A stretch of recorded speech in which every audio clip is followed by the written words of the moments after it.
సంబంధించి most important 2 theorems గురించి discuss చేసుకుందాం. మనకి 2 థియరమ్స్ లోని డిఫరెంట్ పార్ట్స్ ని బట్టి మొత్తం లెసన్ అంతా కూడా డిపెండ్ అయి ఉంటుంది. సో ఈ 2 థియరమ్స్ మనం ఎక్కడ కూడా చిన్న పాయింట్ కూడా స్కిప్ అవ్వకుండా డీటెయిల్ గా నేర్చుకున్నట్లయితే మనకి మొత్తం లెసన్ అంతా కూడా చాలా ఈజీగా ఉంటుంది. సో ఫస్ట్ ఆఫ్ ఆల్ మనం థియరం చూసినట్లయితే ఇక్కడ మనకి ఏమి ఇచ్చాడు, ఏం ప్రూవ్ చేయాలి దీంట్లో. సో ఈ 3 పాయింట్స్ కూడా మనకి ఏదైనా థియరం ప్రూవ్ చేసేటప్పుడు మైండ్ లోకి వచ్చేసేయాలి. వాడు ఏమి ఇచ్చాడు, మనం ఏం ప్రూవ్ చేయాలి, మనం ఇందులో ఏమేమి వాడతాం. ఈ 3 పాయింట్స్ ని మనం క్లారిటీగా డిస్కస్ చేసుకున్నాక థియరంలోకి వెళ్దాం. ఫస్ట్ ఆఫ్ ఆల్ వాడు మనకి ఏమి ఇచ్చాడు, g² + f² - c ≥ 0 అంటున్నాడు. అంటే g² + f² - c అనేది ఐదర్ 0 కన్నా పెద్దగా ఉండాలి ఆర్ ఈక్వల్ ఉండాలి. అలా ఉన్నప్పుడు మనకి ఈ యొక్క ఈక్వేషన్ సర్కిల్ అని చెప్పి విత్ సెంటర్ ఇదని ప్రూవ్ చేసి దీని యొక్క రేడియస్ ఇదని ప్రూవ్ చేయాలి. సో మనకి సర్కిల్ అంటే ఏంటి తెలుసు కదా, ఒక ప్లేన్ మీద సెట్ ఆఫ్ పాయింట్స్ ఒక ఫిక్స్డ్ పాయింట్ కి ఈక్వల్ డిస్టెన్స్ లో ఈ విధంగా అలైన్ అయి ఉన్నదాన్ని మనం సర్కిల్ అంటాం.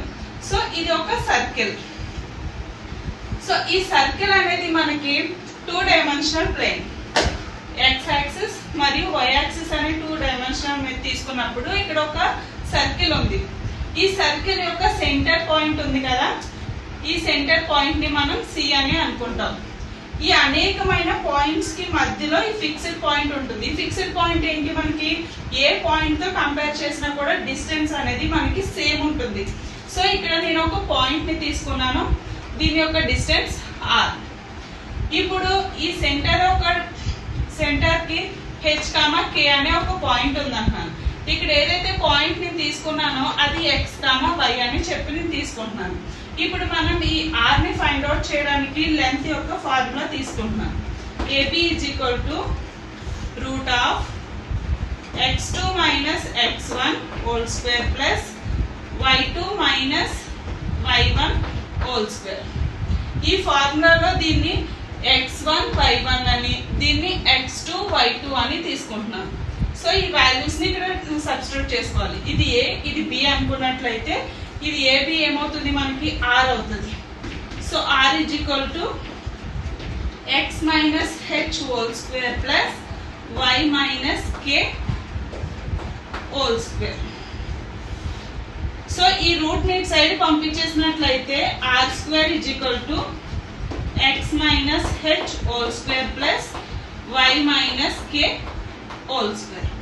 ఇది మనకి ఏంటి అంటే సర్కిల్ యొక్క ఈక్వేషన్ ఆఫ్ ఏ సర్కిల్ ఇది.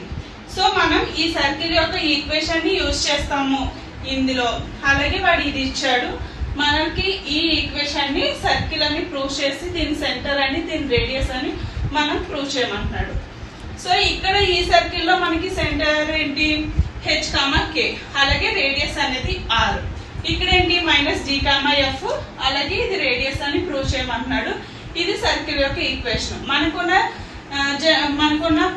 ఈక్వేషన్ ఆఫ్ సర్కిల్ ఏంటి, r² ఇది మన యొక్క సర్కిల్ ఫార్ములా. సో ఇప్పుడు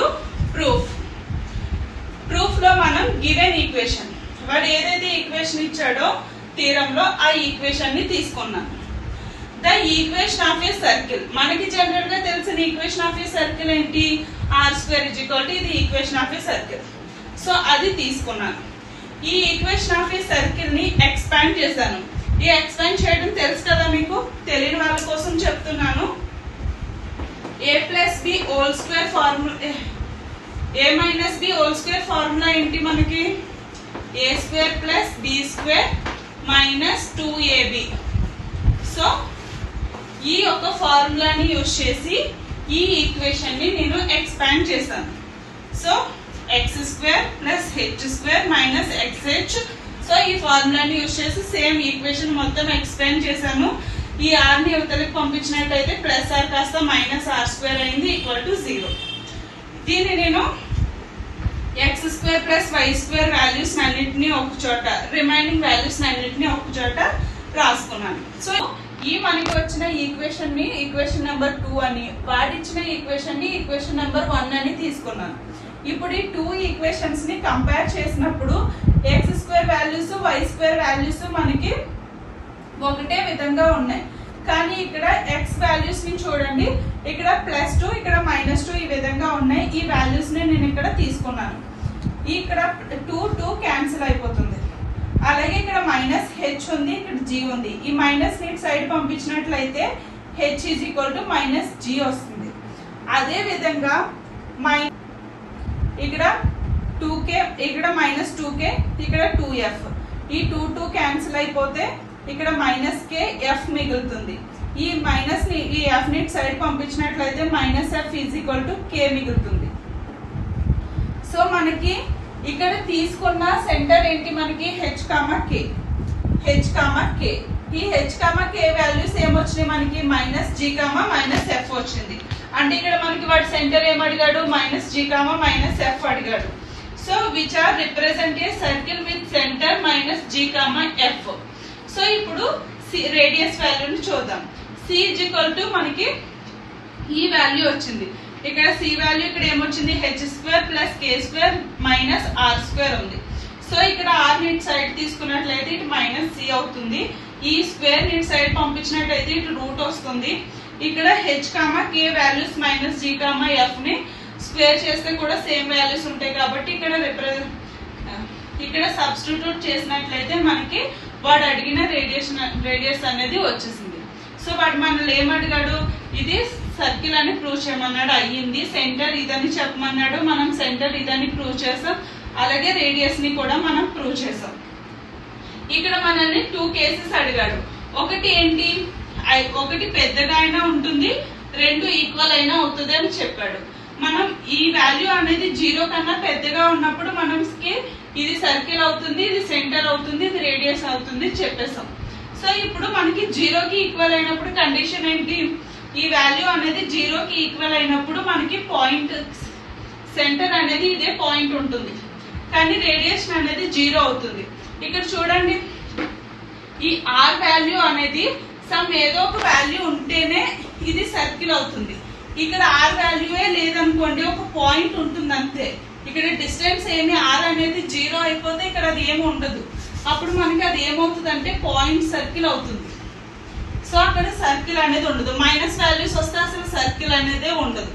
సో ఈ థీరం అనేది మనకి చాలా ఇంపార్టెంట్. నెక్స్ట్ థీరంలో మనం ఈ కేసుని యూజ్ చేసుకుంటాం, అలాగే ఈ థీరం మొత్తాన్ని యూజ్ చేసుకుంటాం. ఈ ఈక్వేషన్ ఏదైతే ఉందో మనకి జనరల్ సర్కిల్ ఈక్వేషన్ అని చెప్తారు.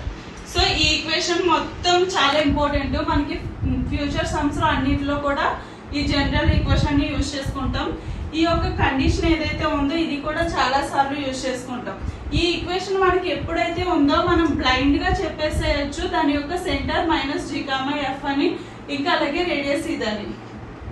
సో c ఇది ఫిక్స్డ్ ఉంటుంది ఈ ఈక్వేషన్ ఎప్పుడున్నా సరే, r కూడా ఇది ఫిక్స్డ్ ఉంటుంది. మన ఫ్యూచర్ సమ్స్ లో 10 సార్లు దీనికోసం ఇంట్రడక్షన్ ఉండదు.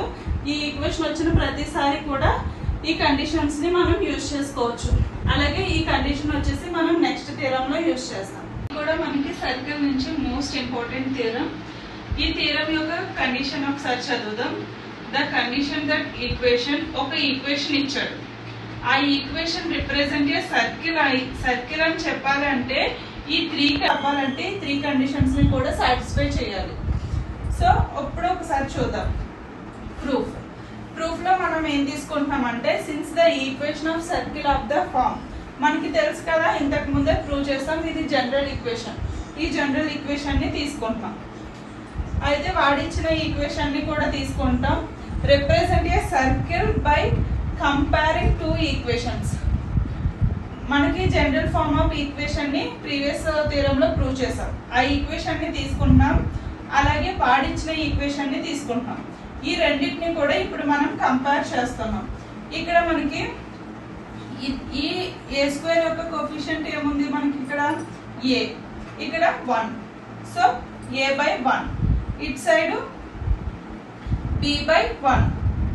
ఈ విధంగా మనం మొత్తం ఈక్వేషన్ ని కంపేర్ చేసినట్లయితే ఈ విధంగా వస్తుంది. మనకి ఈ ఈక్వేషన్ లో h వాల్యూ అనేది లేదు. సో ఇక్కడ మనకి ఈక్వేషన్ లో h వాల్యూ అనేది లేదు కాబట్టి 0 తీసుకుంటున్నాం. h/0 ఇక్కడ మనకి 0 అవుతుంది. సో h వాల్యూ అనేది ఇక్కడ 0 అయిపోయింది. సో ఒక కండిషన్ సాటిస్ఫై అయిపోయినట్టే.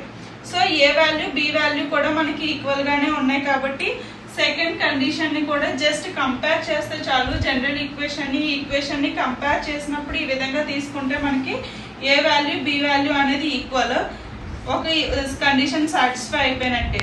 మనకి జనరల్ ఈక్వేషన్ ఫామ్ లో h లేదు, ఈ ఈక్వేషన్ లో h ఉంది. So h/0 0. So second condition కూడా సాటిస్ఫై అయిపోయింది.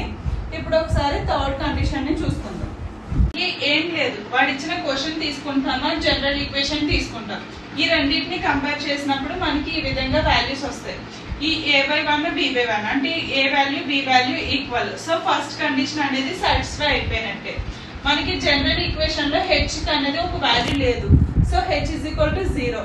ఇక్కడ h/0 అంటే మనకి 0. సో సెకండ్ కండిషన్ కూడా సాటిస్ఫై అయిపోయినట్టే. ఈ థర్డ్ కండిషన్ ని చూద్దాం. మనకి ఇది జనరల్ ఈక్వేషన్ అనేది సర్కిల్ అవ్వాలంటే ఈ కండిషన్ అనేది కంపల్సరీగా సాటిస్ఫై చేయాలి. ప్రీవియస్ థియరం లో డిస్కస్ చేసుకున్నాం కదా. ఇప్పుడు ఆ కండిషన్ ని తీసుకుంటున్నాం. మనకి ఇక్కడ g² వాల్యూ రావడం కోసం a = g/g², ఈ వాల్యూని తీసుకుంటున్నాను నేను. a = g/G. సో ఇక్కడ నాకు g వాల్యూ కావాలి కాబట్టి g ని ఇటు సైడ్ తీసుకుంటే మనకి g = g/a. So both side route apply చేస్తే ఏమవుతుంది మనకి g² = g/a². సో అంతే కదా. ఇప్పుడు f² వాల్యూ తీసుకుంటున్నాను. f² అంటే a = f/F. So f it side వచ్చేస్తే f/a. So both sides route apply చేస్తే f² = f/a². So minus c value కావాలి. సో మనకి a = c/C. a మనకి ఏంటి c/a. సో ఈ వాల్యూస్ అన్నిటిని కూడా నేను ఈక్వేషన్ లో సబ్స్టిట్యూట్ చేస్తున్నాను. g² వాల్యూ ఏమొచ్చింది g² a² plus f²a² minus c/a. ఇదే కదా వచ్చింది వాల్యూస్. సో > 0. మొత్తం ఈ ఫార్ములా అంతటిని a² తో చేసినప్పుడు g² plus f² minus ca > 0. So వాడు అడిగిన థర్డ్ కండిషన్ కూడా మనకి సాటిస్ఫై అయిపోయింది. సో ఈ కండిషన్ అనేది ఈ ఈక్వేషన్ అనేది 3 కండిషన్స్ ని సాటిస్ఫై చేసింది. ఈ కండిషన్ ఈ 3 కండిషన్స్ ని సాటిస్ఫై చేసినప్పుడు ఇది సర్కిల్ యొక్క ఈక్వేషన్ అని మనం చెప్పొచ్చు. ఈ 2 థియరమ్స్ మీకు అర్థమయ్యాయని అనుకుంటున్నాను. మీకు ఇది కొంచెమైనా యూస్ఫుల్ గా ఉన్నట్లయితే మీ క్లాస్మేట్స్ అండ్ ఫ్రెండ్స్ కి షేర్ చేయండి. లైక్ చేసి సబ్స్క్రైబ్ చేయడం మాత్రం మర్చిపోవద్దు. Thank you so much.